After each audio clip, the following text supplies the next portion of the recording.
কৌশাম্বীকে বিয়ে করে ১ মাসও কাটেনি। মধুচন্দ্রিমা থেকে ফিরেই কার সঙ্গে দেখা করতে ছুটলেন আদৃত?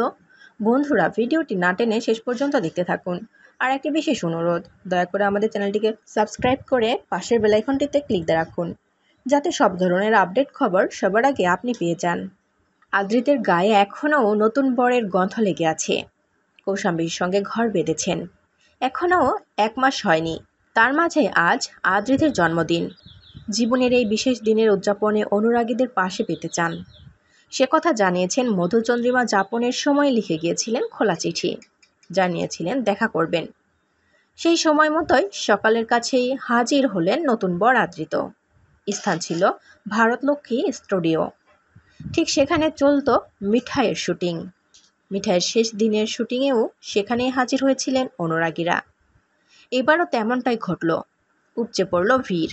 সকলেই তখন তাদের প্রিয় উচ্ছেবাবুর সঙ্গে একটিবার হাত মেলানোর জন্য উদগ্রীব। কেউ বা আবার অটোগ্রাফের জন্য ডায়েরি বাড়িয়ে দিচ্ছিলেন, কেউ বা ফুলের তোড়া বাড়িয়ে দিলেন, কেউ আবার সেলফি তুলতে চেয়ে এগিয়েও এলেন।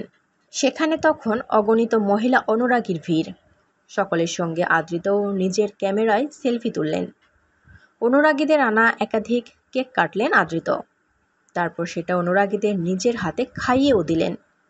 এদিন আদৃত যদিও আগে থেকেই উপহার আনতে বারণ করেছিলেন, তারপরেও কে শোনে কার কথা। তাই জন্মদিনে আদৃতের জন্য হাজির ছিল একাধিক উপহার। তবে শুধু অল্প বয়সীরা নয়, আদৃতের সঙ্গে দেখা করতে এসেছিলেন অনেক বয়োজ্যেষ্ঠ অনুরাগীরাও। তাদের থেকেও আশীর্বাদ কুড়ালেন এই অভিনেতা।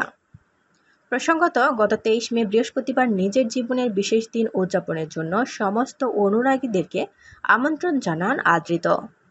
তিনি অবশ্য তখন নতুন বউ কৌশাম্বীর সঙ্গে মধুচন্দ্রিমা কাটাচ্ছেন।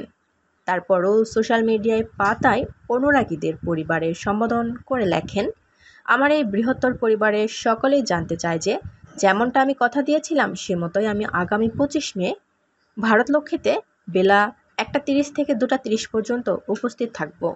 যারা আমার সঙ্গে দেখা করতে চান চলে আসবেন।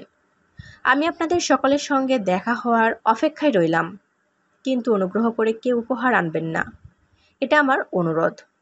প্রসঙ্গত, কাজের ক্ষেত্রে মুম্বাই অভিনয় নিয়ে পড়াশোনার পর কলকাতায় ফেরেন আদৃত। অভিনয়ে পা রেখেছিলেন সিনেমার হাত ধরেই।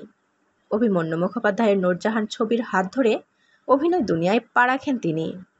প্রিয় বন্ধুরা, আদৃত কৌশাম্বীকে আপনাদের কেমন লাগে অবশ্যই কমেন্ট করে আমাদের জানিয়ে দিন।